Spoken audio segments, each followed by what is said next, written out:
ఓం నమో వెంకటేశాయ. ఆరోగ్య సోపానం కార్యక్రమానికి స్వాగతం.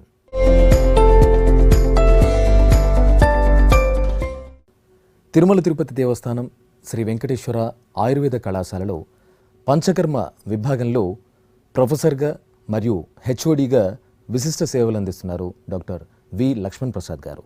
ఈనాటి ఆరోగ్య సోపానం కార్యక్రమంలో డాక్టర్ గారిని అడిగి పక్షవాతం వాటి వివరాల గురించి డాక్టర్ గారు మనకు తెలియజేస్తారు.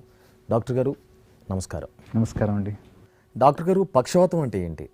పక్షవాతం అనేది శరీరంలోని సగభాగంలో, అంటే అది కుడి పక్క కావచ్చు, ఎడం పక్క కావచ్చు, కదలికల్ని అరికట్టే ఒక వాత వ్యాధి. దీన్ని మనకు యాక్చువల్గా ఆయుర్వేద శాస్త్ర ప్రకారంగా చూసుకుంటే మనకి దీన్ని పక్షాఘాతం అని, పక్షవధ అని రకరకాల పేర్లతో పిలుస్తూ ఉంటారు. మనం ఆయుర్వేద శాస్త్రంలో చెప్పబడ్డ 80 రకాల వాత నానాత్మజ వికారాల్లో ఈ పక్షవాతం అనేది ఒక ప్రధానమైన వాత వ్యాధి. మనం ఆయుర్వేద మౌలిక సిద్ధాంతాలను పరిశీలిస్తే శరీరంలో వాతము, పిత్తము, కఫం అని త్రిదోషాలు ఉంటాయి. ఈ త్రిదోషాలు ఎప్పుడు సమస్థితిలో ఉంటే బాడీలో ఆరోగ్యం అనేది మెయింటైన్ అవుతూ వస్తుంది. ఎప్పుడైతే వీటిలో డిరేంజ్మెంట్ అంటే హెచ్చు తగ్గులు అనేవి సంభవిస్తే అది వ్యాధి రావడానికి ప్రధానంగా కారణమవుతుంది. ఒక వ్యక్తి తెలిసి కానీ తెలియక కానీ వాతాన్ని పెంచే ఆహారాలను ఎక్కువ తీసుకోవడం కావచ్చు, వాతాన్ని పెంచే లైఫ్ స్టైల్లో ఇండల్జెన్స్ ఎక్కువ, అంటే దాని హ్యాబిచ్యుయేషన్ ఎక్కువ ఉండటం మూలంగా ఈ వాతం అనే దోషం ప్రధానంగా పెరుగుతూ వస్తుంది. And in course of time ఇది పక్షవాతం లాంటి వాత వ్యాధులకి లీడ్ అయ్యే అవకాశం ఉంటుందని చెప్పి ఆయుర్వేద శాస్త్రంలో పేర్కొన్నారు. మనం ఆధునిక వైద్య శాస్త్ర ప్రకారం చూసుకుంటే దీన్ని స్ట్రోక్ అంటారు, సెరెబ్రో వాస్కులర్ యాక్సిడెంట్ అంటారు, హెమీప్లీజియా అంటారు, ఇలా రకరకాల పేర్లతో పిలుస్తారు. బేసికల్లీ మనకి ఆధునిక శాస్త్ర ప్రకారం ఏం చెప్తారంటే బ్రెయిన్ టిష్యూకి డెత్ జరగటం, అంటే డ్యామేజ్ జరగటం కారణంగా పేర్కొంటారు. మనం యాక్చువల్గా లిటరేచర్ చూసుకుంటే ఇది ప్రధానంగా వరల్డ్ వైడ్ 3వ ప్రధాన కారణంగా డెత్కి లీడ్ అయ్యే వాటిలో చెప్పబడింది. అండ్ మనం జెండర్ వైజ్ చూసుకుంటే మగవారిలో కనీసం 1.5 టైమ్స్ అధికంగా ఆడవారితో పోలిస్తే వచ్చే అవకాశం ఉంటుంది. అండ్ వయసు ప్రకారం చూసుకుంటే 50 సంవత్సరాల కంటే తక్కువ వయసు వారిలో ఇది రావడం చాలా అరుదు. సార్, పక్షవాతం యొక్క లక్షణాలు ఏంటో మాకు తెలియజేస్తారా? మనం ఈ పక్షవాతం రావడానికి ప్రధానమైన కారణాలని ఆయుర్వేద శాస్త్ర ప్రకారంగా విశ్లేషిస్తే వీటిని ప్రధానంగా 4 రకాలుగా విభజించుకోవచ్చు. ఒకటి ఆహార సంబంధమైన కారణాలు, రెండోది విహార సంబంధం అంటే లైఫ్ స్టైల్ రిలేటెడ్ కారణాలు, మూడోది వచ్చేసరికి మానసికమైన కారణాలు, నాలుగోది మిస్లేనియస్ అంటే ఇతర కారణాలుగా మనం క్లాసిఫై చేసుకోవచ్చు. మనం ఆహార సంబంధమైన కారణాలు చూసుకుంటే కొందరు ప్రధానంగా ఎక్కువగా డ్రైగా ఉండే ఫుడ్స్, అంటే ఆయిల్ లేకుండా కంప్లీట్గా డ్రైగా ఉండే ఫుడ్ తీసుకోవడం ఇష్టపడతారు. అలాంటి వాళ్ళకి కొందరు కోల్డ్ సబ్స్టెన్సెస్ అంటే చల్లటి వస్తువులు తీసుకునే అలవాటు ఎక్కువ ఉంటుంది ఇలాంటి వాళ్ళకి. అండ్ కొందరికి అసలు ఫుడ్ తక్కువ తీసుకుంటారు, కొందరు ఫుడ్ అసలు తీసుకోరు, అంటే ఇర్రెగ్యులర్గా తీసుకోవడం, ఫ్రీక్వెంట్గా స్కిప్ చేయడం ఇలాంటివి చేస్తుంటారు. ఇలాంటివి చేయడం మూలంగా ఏమవుతుంటే ప్రధానంగా ఈ వాతదోషం అనేది పెరుగుతూ ఉంటుంది. ఇన్ కోర్స్ ఆఫ్ టైం ఈ వాతదోషం పెరగడం మూలంగా అది పక్షవాతం లాంటి వాత వ్యాధులకి లీడ్ అవ్వచ్చు అని చెప్పి మన శాస్త్రంలో పేర్కొన్నారు. అదే మనం విహారం అంటే లైఫ్ స్టైల్ పరంగా చూసుకుంటే మనకి కొన్ని రకాల కారణాలు చెప్తారు. లైక్ రాత్రి ఎక్కువసేపు మేలుకుని ఉంటాం, అది కూడా పక్షవాతం లాంటి కారణాలకు లీడ్ కావచ్చు. అలాగే పగలు నిద్రపోవటం, ఎక్కువగా నిద్రపోవటం, ఇది కూడా పక్షవాతం లాంటి కారణాలకు లీడ్ అవుతుంది. ఇది కాకుండా మనం వ్యాయామం చేస్తూ ఉంటారు, ఇది పరిమితిని మించి వ్యాయామం చేయడం కూడా ఒక రకంగా ఈ వాతదోషం పెరగడానికి కారణంగా ఉంటుంది. ఇలాగా ఈ రకమైన కారణాల మూలంగా వాతదోషం పెరిగి అండ్ ఇంకొక ఇంపార్టెంట్ కాన్సెప్ట్ ఆయుర్వేద శాస్త్రంలో చెప్పింది అంటే వేగధారణ అంటారు. యాక్చువల్గా కొన్ని న్యాచురల్ అర్జెస్ ఉంటాయి, లైక్ ఆకలి కావచ్చు, దాహం కావచ్చు, మోషన్కి వెళ్ళాల్సి రావడం, యూరిన్ వెళ్ళాల్సి రావడం, ఇవన్నీ వీటిని సప్రెస్ చేయకూడదు, వాటిని ప్రాపర్గా అడ్రస్ చేయాల్సి ఉంటుంది. బట్ తెలిసి కానీ తెలియక కానీ వీటిని ప్రాపర్గా అడ్రస్ చేయకపోతే ఈ వేగాల్ని నిరోధించినప్పుడు వాతదోషం పెరుగుతూ ఉంటుంది. ఈ వాతం పెరగడం మూలంగా ఇన్ కోర్స్ ఆఫ్ టైం అది పక్షవాతం లాంటి కారణాలకి లీడ్ అవుతుంది. ఇంకా మానసిక సంబంధమైన కారణాలు చూసుకుంటే మనకి కొన్ని రకాల పేషెంట్స్ అంటే ముఖ్యంగా వాళ్ళ మానసిక పరంగా చిన్న చిన్న విషయాలకు డిస్టర్బ్ అవుతూ ఉంటారు. కొన్ని విషయాలకి అనవసరంగా భయపడటం కావచ్చు, బాధపడటం కావచ్చు, కోపపడటం కావచ్చు, డిప్రెషన్ లాంటి వాటి గురి కావడం కావచ్చు. వీటన్నిటి మూలంగా ఏమవుతుందంటే వాతదోషం ప్రకోపిస్తుంది. ఈ వాతదోషం పెరగడం మూలంగా ఇన్ కోర్స్ ఆఫ్ టైం ఇది పక్షవాతం లాంటి కండిషన్స్కి లీడ్ అయ్యే అవకాశం ఉంటుంది. ఇవి కాకుండా మిస్లేనియస్ కారణాలు చెప్తారు, అంటే ఇతర కారణాలు చెప్తారు. ఈ ఇతర కారణాలు చూసుకుంటే మెయిన్గా ఆయుర్వేదంలో ధాతుక్షయం అని ఒకటి చెప్తారు. ఈ ధాతుక్షయం అంటే ఏంటంటే బాడీలో ఉండే వైటల్ టిష్యూ ఎలిమెంట్స్ అవి డేంజరస్గా లో లెవెల్కి వచ్చేయటం, అలా రావడానికి చాలా కారణాలు ఉంటాయి. అలా కావడం మూలంగా పక్షవాతం లాంటి కండిషన్స్ వచ్చే అవకాశం ఉంటుంది. దాంతోపాటు ఇంకా ఇతర కారణాలు లైక్ ట్రామా, అంటే హెడ్కి పర్టికులర్గా ఇంజురీ జరగటం, ఈ హెడ్ ఇంజురీస్ ముఖ్యంగా స్కల్ ఫ్రాక్చర్ లాంటి కండిషన్స్ అయినప్పుడు దాని మూలం కూడా పక్షవాతం లాంటి కండిషన్స్ వచ్చే అవకాశం ఉంటుంది. దాంతోపాటు ఆమా అని చెప్తారు. ఈ ఆమా అనేది ఒక యూనిక్ కాన్సెప్ట్ ఆఫ్ ఆయుర్వేద. అంటే బాడీలో మనం టైం ప్రకారం ఫుడ్ తీసుకోకపోవడం కారణం కావచ్చు, క్వాలిటీ ఆఫ్ ది ఫుడ్ ప్రాపర్గా మెయింటైన్ చేయకపోవడం కావచ్చు, లేకపోతే పీరియాడికల్గా స్కిప్ చేయడం కావచ్చు. దీని మూలంగా ఏంటంటే బాడీలో ఇండైజెస్టెడ్ రెసిడ్యూ అని ఫామ్ అవుతుంది. ఇన్ కోర్స్ ఆఫ్ టైం ఇది ఒక విషంగా పరిణమిస్తుంది. దాన్ని ఆమం అంటారు, ఆమ విషం అంటారు. ఎప్పుడైతే ఈ ఆమం అనేది ఎక్కువ పైలప్ అవుతుందో, మనం ఆధునిక శాస్త్రపరంగా చూసుకుంటే దీన్ని ఫ్రీ రాడికల్ అక్యుములేషన్ అనుకోవచ్చు, biological toxins or biological wastes అని చెప్పి అనుకోవచ్చు. దీన్ని పీరియాడికల్గా రిమూవ్ చేయాల్సి ఉంటుంది. అలా చేయకుండా అది పీరియాడికల్గా పైలప్ అవడం మూలంగా ఇన్ కోర్స్ ఆఫ్ టైం అది వాతం లాంటి కండిషన్స్ పెరిగి, వాతం లాంటి దోషాలు పెరిగి అది పక్షవాతం లాంటి ప్రాబ్లమ్స్కి లీడ్ అయ్యే అవకాశం ఉంటుందని చెప్పి మన ఆయుర్వేద శాస్త్రంలో చెప్తారు. మనం ఆధునిక శాస్త్ర ప్రకారంగా చూసుకుంటే ఆధునిక శాస్త్రంలో ప్రధానంగా దీనికి కారణాలు ఏం చెప్పలేదు, బట్ రిస్క్ ఫ్యాక్టర్స్ అనే మాట చెప్తారు. ఈ రిస్క్ ఫ్యాక్టర్స్ని మనం ప్రధానంగా మేజర్ రిస్క్ ఫ్యాక్టర్స్ అండ్ ఇతర రిస్క్ ఫ్యాక్టర్స్గా మనం క్లాసిఫై చేస్తాం. మేజర్ రిస్క్ ఫ్యాక్టర్స్లో వచ్చేసరికి ఫస్ట్ అండ్ ఫార్మోస్ట్ చెప్పేది అంటే హైపర్ టెన్షన్ అంటారు. హైపర్ టెన్షన్ అంటే యాక్చువల్గా మనకి బ్లడ్ ప్రెషర్ లెవెల్స్ ఒక సర్టన్ లెవెల్లో మెయింటైన్ కావాలి. అవి ఉండాల్సిన దానికంటే ఎక్కువగా ఉండటం అండ్ అలా ఎక్కువ టైం కంటిన్యూ కావడం మూలంగా అది స్ట్రోక్ లాంటి కండిషన్స్కి లీడ్ అవుతుందని చెప్పి మోడర్న్ సైన్స్ బిలీవ్ చేస్తుంది. దాంతోపాటు ఇంకా డయాబెటీస్ మెలిటస్ అంటే షుగర్ లెవెల్స్, ఈ బ్లడ్ షుగర్ లెవెల్స్ ఉండాల్సిన దానికంటే ఎక్కువ లెవెల్లో ఉండటం, అలా ఎక్కువ టైం కంటిన్యూ కావడం మూలంగా అది స్ట్రోక్ లాంటి కండిషన్స్కి లీడ్ అయ్యే అవకాశం ఉంటుందని చెప్పి చెప్తారు. అలాగే డిస్లిపిడేమియా అంటారు. అంటే కొలెస్ట్రాల్ లెవెల్స్ యాక్చువల్గా ఉండాల్సిన లెవెల్లో ఉండాలి. లైక్ ఈ కొలెస్ట్రాల్ డిఫరెన్షియల్గా చూసుకుంటే మనకి ట్రైగ్లిజరైడ్స్ ఒకటి కావచ్చు, and low density lipoprotein and total cholesterol, VLDL cholesterol ఇలాంటివి ఉంటాయి. అవి ఉండాల్సిన దానికంటే ఎక్కువగా ఉండటం మూలంగా అది ఈ కొలెస్ట్రాల్ లెవెల్స్ పెరిగి స్ట్రోక్ లాంటి కండిషన్స్ లీడ్ అయ్యే అవకాశం ఉంది. ఇంకొక ఇంపార్టెంట్ ఫ్యాక్టర్ వాళ్ళు చెప్పేది అంటే సిగరెట్ స్మోకింగ్. ఈ సిగరెట్ స్మోకింగ్ అనేది చాలా రకాల డిసీజెస్కి లీడ్ అవుతూ ఉంటుంది. ముఖ్యంగా మన కాంటెక్స్ట్లో పక్షవాతం లాంటి కండిషన్కి డెవలప్ కావడానికి ఇది ఒక మేజర్ రిస్క్ ఫ్యాక్టర్గా చెప్పున్నారు.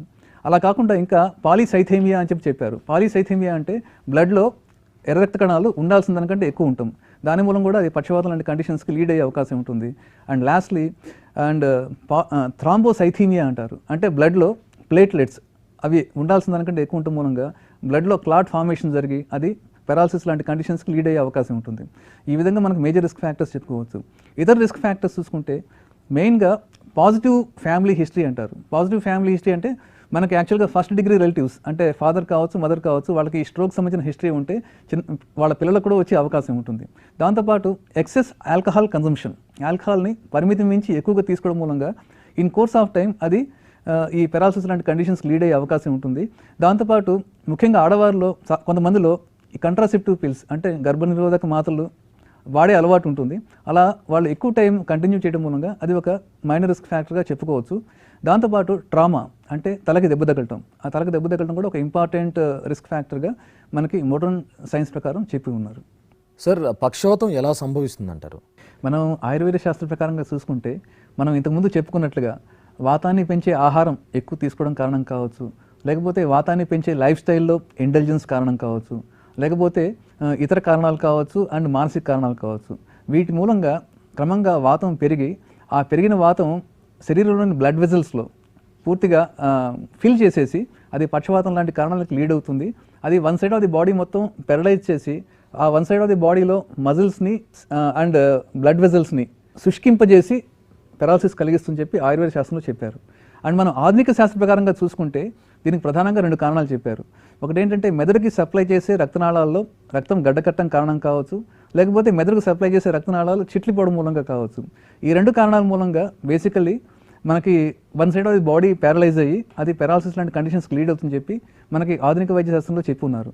మనకి యాక్చువల్గా మనం స్టాటిస్టికల్గా చూసుకుంటే 80 to 85% ఆఫ్ కేసెస్లో పక్షవాతం రావడానికి ప్రధానంగా ఈ రక్తనాళాల్లో రక్తం గడ్డకట్టడం కారణంగా ఉంటుంది.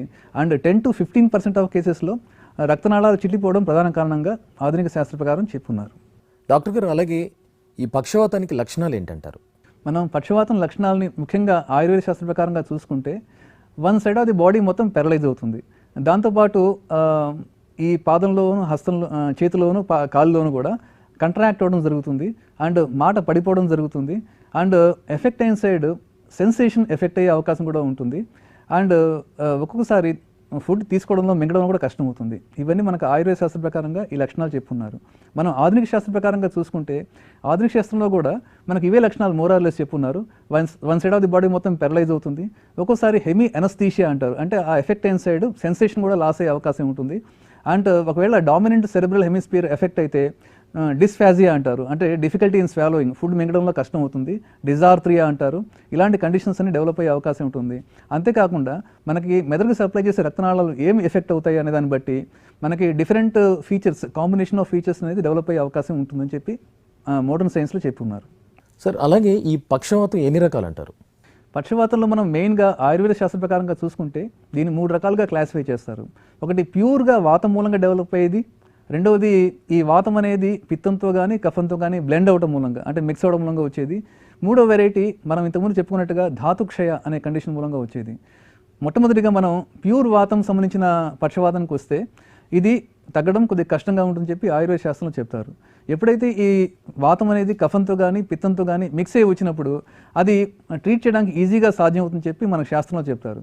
ఎప్పుడైతే మనం ఈ ధాతుక్షయం మూలంగా డెవలప్ అవుతుందో, ధాతుక్షయం మనం అంతకుముందు చెప్పుకుని ఉన్నాము, లైక్ బాడీలో ఉండే వైటల్ టిష్యూ ఎలిమెంట్స్ అవి ప్రమాదకరమైనగా లో లెవెల్కి వచ్చేయడం మూలంగా వచ్చే పక్షవాతం ఇది ట్రీట్ చేయడానికి అసాధ్యం అని చెప్పి ఆయుర్వేద శాస్త్రంలో చెప్పారు. అండ్ మనం ఆధునిక వైద్య శాస్త్ర ప్రకారంగా చూసుకుంటే మనం దీన్ని 3 రకాలుగా క్లాసిఫై చేయొచ్చు. దీన్ని ఒకటి కంప్లీటెడ్ స్ట్రోక్ అంటారు, రెండోది ఎవాల్వింగ్ స్ట్రోక్ అంటారు, మూడోది ట్రాన్సియంట్ ఇస్కీమిక్ అటాక్స్. ఇలా 3 రకాలుగా పేర్కొంటారు. మనకు యాక్చువల్గా కంప్లీటెడ్ స్ట్రోక్ వచ్చేసరికి ఫోకల్ సెరెబ్రల్ డిస్ఫంక్షన్ అనేది ఏర్పడి ఒకవేళ క్లినికల్ సిమ్టమ్స్ అనేవి 24 అవర్స్ కంటే ఎక్కువ టైం కంటిన్యూ అయితే దాన్ని కంప్లీటెడ్ స్ట్రోక్ అంటారు. అలా కాకుండా ఒకవేళ ఈ ఫోకల్ సెరెబ్రల్ డిస్ఫంక్షన్ అనేది ఏర్పడి ఈ క్లినికల్ సిమ్టమ్స్ మేనిఫెస్ట్ కావడానికి ఒక్కొక్కసారి కొన్ని గంటలు, ఒక్కొక్కసారి కొన్ని రోజులు కూడా పట్టే అవకాశం ఉంది. దాన్ని ఎవాల్వింగ్ స్ట్రోక్ అంటారు. ప్రధానంగా బ్రెయిన్ ట్యూమర్స్, సెరెబ్రల్ హెమటోమాస్ దీనికి ఎగ్జాంపుల్స్గా చెప్పుకోవచ్చు. అండ్ మూడో వెరైటీని ట్రాన్సియంట్ ఇస్కీమిక్ అటాక్స్ అంటారు. ఈ ట్రాన్సియంట్ ఇస్కీమిక్ అటాక్స్ అంటే ఇక్కడ కూడా ఫోకల్ సెరెబ్రల్ డిస్ఫంక్షన్ అనేది ఏర్పడుతుంది. బట్ క్లినికల్ సిమ్టమ్స్ ఏర్పడినవి కూడా 24 అవర్స్ లోపే పూర్తిగా తగ్గిపోవడం జరుగుతుంది. మోస్ట్ ఆఫ్ ది అకేషన్స్ 1 అవర్లోనే ప్రాబ్లం తగ్గిపోయే అవకాశం ఉంటుంది. దీన్ని ట్రాన్సియంట్ ఇస్కీమిక్ అటాక్స్ అంటారు. ఈ విధంగా మనం మోడర్న్ సైన్స్ ప్రకారంగా పక్షవాతాన్ని క్లాసిఫై చేసుకోవచ్చు.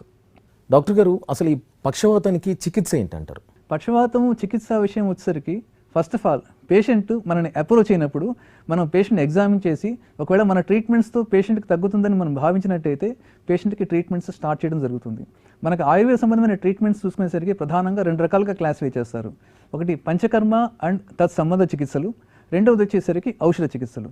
మొట్టమొదటిగా పంచకర్మ అండ్ తత్సంబంధ చికిత్సలకు వచ్చేసరికి మొట్టమొదటిగా స్నేహ స్వేద అని అంటారు. స్నేహ అంటే ఏంటంటే యాక్చువల్గా బాడీకి సింపుల్గా ఒక సాధారణమైన వ్యక్తికి అర్థమయ్యే లాంగ్వేజ్ చెప్పాలంటే దాన్ని మసాజ్ అంటారు. ఇది యాక్చువల్గా మసాజ్ కాదు, మసాజ్ అర్థం కావడం కోసం చెప్పే మాట. దీంతోపాటు కొన్ని టెక్నిక్స్ ఉంటాయి. అండ్ మనం దీంట్లో రకరకాల ఆయిల్స్ యూజ్ చేయడం జరుగుతుంది. అంటే బేసికల్లీ పేషెంట్కి ఏ దోషం, ఏ పర్టికులర్ దోష ఇన్వాల్వ్ అయ్యింది అనే దాన్ని బట్టి మనం దీంట్లో మహానారాయణ తైలం కావచ్చు, మహామాష తైలం కావచ్చు, క్షీరబల తైలం కావచ్చు, ఇలా రకరకాల ఆయిల్స్ మనతో మసాజ్ చేయడం జరుగుతుంది. రెండవది స్వేదన అంటారు. స్వేదన అంటే బాడీకి చెమట పట్టించే ప్రక్రియ. ఈ చెమట పట్టించే ప్రక్రియలు 3 రకాలుగా ప్రధానంగా మనం పక్షవాతంలో చేస్తాము. ఒకటి నాడీ స్వేదం అంటారు, రెండవది పత్రపోటలి పిండ స్వేదం అంటారు, మూడవది షష్టికశాలి పిండ స్వేదం అంటారు. మొట్టమొదటిగా నాడీ స్వేదం విషయం వచ్చేసరికి మనం ఏం చేస్తామంటే మెడికేటెడ్ డికాక్షన్స్ని ఒక కుక్కర్ లాంటి డివైస్లో మనం ఫిల్ చేసి కుక్కర్ నాజిల్కి ఒక పైప్ లాంటిది ఫిక్స్ చేసి ఆ నాజిల్ రెండో సైడ్, ఆ పైప్ రెండో సైడ్ని పేషెంట్ ఎఫెక్టెడ్ బాడీ మీద ఫోకస్ చేసి స్వేదనం అంటే చెమట పట్టించడం జరుగుతుంది. దీన్ని నాడీ స్వేదం అంటారు. రెండో వెరైటీ వచ్చేసరికి పత్రపోటలి పిండ స్వేదం అంటారు. పత్రపోటలి పిండ స్వేదంలో మనం బేసికల్లీ ఏం చేస్తామంటే వాతాన్ని తగ్గించే లీవ్స్, రకరకాల లీవ్స్ ఉంటాయి. లైక్ అది ఉమ్మెత్తాకు కావచ్చు, అండ్ అదర్వైజ్ ఆముదుపాకు కావచ్చు, వావిలాకు కావచ్చు, కానుగాకు కావచ్చు. ఇలాంటి ఆకుల్ని మనం చిన్న చిన్న పీసెస్గా చేసి ఆ పీసెస్ని కొన్ని మెడికేటెడ్ ఆయిల్స్లో ఫ్రై చేసి దాన్ని కొన్ని మెడిసిన్ పౌడర్స్ కలిపి ఫ్రైయింగ్ ప్యాన్లో వేసి వాటిని అన్నింటినీ ఒక మూటలా కడతాము. ఆ కట్టిన మూటని పేషెంట్ ఎఫెక్టెడ్ ఏరియా ఎక్కడ ఉందో అక్కడ ముందు ఫస్ట్ ఆఫ్ ఆల్ ఆయిల్తో మసాజ్ చేసి అండ్ ఈ మూటల్ని మనం వన్స్ అగైన్ ఆ ఫ్రైయింగ్ ప్యాన్లో ఉంచిన మెడికేటెడ్ ఆయిల్స్లో డిప్ చేస్తూ పేషెంట్ మీద అప్లై చేయడం జరుగుతుంది. దీన్ని ముఖ్యంగా ఏంటంటే పేషెంట్కి హీట్ టాలరబిలిటీ అనేది చాలా ఇంపార్టెంట్. అందుకని చెప్పి మనం పేషెంట్ చేయబోయే ముందు మనం హీట్ టచ్ చేసుకుని అది సఫిషియెంట్గా పేషెంట్ బేరబుల్ టెంపరేచర్లో ఉందో లేదో చూసుకుని పేషెంట్ బాడీ మీద అప్లై చేయడం జరుగుతుంది. కానీ చాలామంది పేషెంట్స్, ముఖ్యంగా సెన్సిటివ్గా ఉండే పేషెంట్స్ కావచ్చు, లేకపోతే ఓల్డ్ ఏజ్లో ఉన్న పేషెంట్స్ కావచ్చు, ఈ ట్రీట్మెంట్ వాళ్ళు టాలరేట్ చేయలేకపోవచ్చు. అలాంటి వారి కోసం మనము 3వ వెరైటీ అంటే షష్టికశాలి పిండ స్వేద అని చెప్పి చేస్తాము. బేసికల్లీ ఈ షష్టికశాలి పిండ స్వేదలో ఏం చేస్తామంటే నవరా రైస్ అని చెప్పి ఒక యూనిక్ కైండ్ ఆఫ్ రైస్ ఉంటుంది. ఈ రైస్ని మనం in the mixture of milk and medicated డికాక్షన్స్లో కుక్ చేస్తాము. కుక్ చేసిన తర్వాత దాన్ని ఒక క్లాత్ పీసెస్లో మూటలుగా కడతాము. ఆ మూటలుగా కట్టిన దాన్ని వన్స్ అగైన్ ఒక స్టవ్ తీసుకుని దానిపైన ఒక వెసల్ పెట్టి దాంట్లో mixture of medicated decoctions and milk ఉంచి ఈ మూటల్ని ఆ డికాక్షన్స్ మిక్స్చర్లో డిప్ చేస్తూ పేషెంట్ బాడీ మీద ఎఫెక్టెడ్ ఏరియా మీద దాన్ని అప్లై చేయడం జరుగుతుంది. ఈ విధంగా చేయడం మూలంగా మనకి ముఖ్యంగా ఈ 3 రకాల స్వేదన ప్రక్రియలు అంటే నాడీ స్వేదం కావచ్చు, పత్రపోట్ల పిండ స్వేదం కావచ్చు అండ్ షష్టికశాలి పిండ స్వేదం కావచ్చు, దాని ముందుగా మనం ఈ ఆయిల్స్తో రుద్ది చేయటం మూలంగా చాలా ఎఫెక్టివ్గా మనకి పేషెంట్కి బాడీ కండిషన్స్ తగ్గే అవకాశం ఉంటుంది. మన హాస్పిటల్లో ఈ ట్రీట్మెంట్స్ రెగ్యులర్గా చేస్తుంటాము, మంచి రిజల్ట్స్ కూడా కనిపిస్తూ ఉంటాయి. అండ్ నెక్స్ట్ ట్రీట్మెంట్ విరేచనము అంటాము. విరేచనము అంటే ఏంటంటే యాక్చువల్గా మన అందరికీ తెలుసు విరేచనం అంటే మోషన్కి వేసుకునే మెడిసిన్. బట్ యాక్చువల్గా ఈ విరేచనం అనేది ఇక్కడ మనం చేసేది అంటే ఒక సిస్టమాటిక్ ప్రొసీజర్.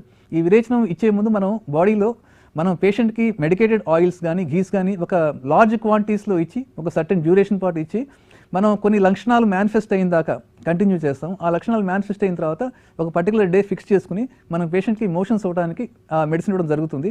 కనీసం 10 to 15 టైమ్స్ అయ్యేట్టుగా మనం చూసుకుంటాము. ఇది ఇచ్చేప్పుడు పేషెంట్ ఈ పర్టికులర్ ట్రీట్మెంట్కి సూటబుల్లా కాదా జడ్జ్ చేసుకుని మనం ఆ ట్రీట్మెంట్ చేయడం జరుగుతుంది. దీని తర్వాత మనం వస్తీ అనే ట్రీట్మెంట్ చేస్తాం. వస్తీని మనం యాక్చువల్గా ఒక లేమ్యాన్కి అర్థమయ్యే లాంగ్వేజ్ చెప్పాలంటే ఎనిమా అంటారు. ఈ ఎనిమాస్ ప్రధానంగా 2 రకాలుగా ఉంటాయి. ఒకటి ఆస్థాపన వస్తీ, రెండోది అనువాసన వస్తీ. ఆస్థాపన వస్తీ అంటే మెయిన్గా దీంట్లో మెడికేటెడ్ డికాక్షన్స్ ప్రధానంగా యూజ్ చేసేది ఆస్థాపన వస్తీ. అండ్ అనువాసన వస్తీలో మెడికేటెడ్ ఆయిల్స్ ప్రధానంగా యూజ్ చేస్తారు. ఈ ఆస్థాపన వస్తీ, అనువాసన వస్తీ అనే ట్రీట్మెంట్స్ని ఆల్టర్నేటివ్గా చేస్తుంటారు. దానికి స్పెసిఫిక్ ఫార్మేట్స్ ఉంటాయి. వాటి కర్మవస్తీ, కాలవస్తీ, యోగవస్తీ అంటారు. అంటే వీటిని ఆల్టర్నేట్ చేసుకుంటూ ఫర్ 30 days డ్యూరేషన్ కావచ్చు, 16 days డ్యూరేషన్ కావచ్చు, లేకపోతే 8 days డ్యూరేషన్ కావచ్చు మనం చేయడం జరుగుతుంది. ఈ విధంగా మనం వస్తీ ట్రీట్మెంట్స్ చేస్తాం. ఈ వస్తీ ట్రీట్మెంట్స్తో పాటు ఇంకా చూసుకుంటే మనం శిరోలేప అంటారు. శిరోలేప అంటే మెడిసినల్ పౌడర్స్ని ఒక పేస్ట్ ఫామ్లో తీసుకొచ్చి పేషెంట్ హెడ్ షేవ్ చేసిన తర్వాత ఈ పేస్ట్ని మనకు సర్టన్ థిక్నెస్తో పేషెంట్ హెడ్ మీద అప్లై చేయడం జరుగుతుంది. దాని ఒక పర్టికులర్ డ్యూరేషన్ ఉంచి ఆ తర్వాత దాన్ని వాష్ చేసేయడం జరుగుతుంది. దీన్ని శిరోలేపం అంటారు. దాంతోపాటు శిరోవస్తీ అని ఒక ట్రీట్మెంట్ ఉంటుంది. ఈ శిరోవస్తీలో మనం బేసికల్లీ ఏం చేస్తామంటే ఒక పొడగాటి రెగ్జిన్ క్లాత్ తీసుకుంటాము. ఆ రెగ్జిన్ క్లాత్ పేషెంట్ హెడ్ మీద ఒక క్యాప్ లాగా చుట్టడం జరుగుతుంది. అలా చుట్టిన తర్వాత లోపలంతా మనం ఒక ఈ మినప పిండితో పేస్ట్ చేసి సీల్ చేసేస్తాము. ఆ తర్వాత ఈ క్యాప్ లాంటి డివైస్లోకి మనం మెడికేటెడ్ ఆయిల్స్ కనీసం తల మీద ఒక 2 inches హైట్ మెయింటైన్ చేసే విధంగా పోస్తాము. అది ల్యూక్వార్మ్ స్టేటస్లో ఉండేట్టు చూసుకుంటాము. ఇది కనీసం ఒక 1/2 hour పాటు కంటిన్యూస్గా చేయాల్సిన ట్రీట్మెంట్ అండ్ కనీసం 7 days పాటు కంటిన్యూ చేయాల్సి ఉంటుంది. ఈ విధమైన ట్రీట్మెంట్స్ చేయడం ద్వారా మనం పక్షవాతం లాంటి కండిషన్స్లో మంచి రిజల్ట్ సాధించవచ్చు. అండ్ అల్టిమేట్గా నేను చెప్పేది ఏంటంటే ముఖ్యంగా మనం ఆయుర్వేద శాస్త్రంలో ప్రివెంటివ్ మెజర్స్ అంటే మనం రాకుండా ఏ కారణాలు ఉంటాయో వాటిని ఎగ్జాస్టివ్గా చెప్పారు. ఆ ఎగ్జాస్టివ్గా చెప్పిన రీజన్స్ని మనం దృష్టిలో పెట్టుకుని అలాంటి కారణాలు మనం అవాయిడ్ చేయడం ద్వారా మనం మేజర్ బెనిఫిట్ పొందవచ్చు. ఒకవేళ వచ్చిన తర్వాత మనం ఇంకా దానికి మనకి ఈ లిస్ట్ ఆఫ్ ట్రీట్మెంట్స్ ఇవన్నీ చెప్పున్నారు, వీటి కూడా మనం చేసే అవకాశం ఉంది. అండ్ ఇంకొక విషయం కూడా నేను చెప్పాలి, ఈ పంచకర్మ ట్రీట్మెంట్స్తో పాటు మనకు కొన్ని మెడిసినల్ ట్రీట్మెంట్స్ కూడా చెప్పున్నారు. ఈ మెడిసినల్ ట్రీట్మెంట్స్ ప్రధానంగా 2 రకాలుగా ఉంటాయి. ఒకటి herbal treatments, herbo mineral drugs. Herbal drugs, herbo mineral drugs అని 2 రకాలుగా ఉన్నాయి. హెర్బల్ డ్రగ్స్ అంటే మెయిన్గా ప్లాంట్ బేస్డ్ డ్రగ్స్తో చేసే మెడిసిన్స్ని హెర్బల్ డ్రగ్స్ అంటారు. వాటిలో మనం యోగరాజ గుగ్గులు, మహారాసనాది కషాయం ఇలాంటి కొన్ని మెడిసిన్స్ ఇవ్వడం జరుగుతుంది పేషెంట్కి. అదేవిధంగా హెర్బో మినరల్ డ్రగ్స్ వచ్చేసరికి అక్కడ మెటాలో మినరల్ ప్రిపరేషన్స్ కూడా ప్లాంట్స్ డ్రగ్స్తో కూడా కలిసి ఉంటాయి. లైక్ వాత విధ్వంస రస, వాత గజాంకుశ రస ఇలాంటి మెడిసిన్స్ మనం అక్కడ ఇవ్వడం జరుగుతుంది. ఇలాగ మనం ఈ మెడిసిన్స్ మనం క్లాసిఫై చేయడం జరుగుతుంది. అండ్ డెఫినెట్గా మనం ఒక ప్రాపర్ వేలో పేషెంట్ని ఎడ్యుకేట్ చేసి ముఖ్యంగా ఆయుర్వేదంలో మనం ప్రివెంటివ్ కేర్కి ఎక్కువ ఇంపార్టెన్స్ ఇస్తాం.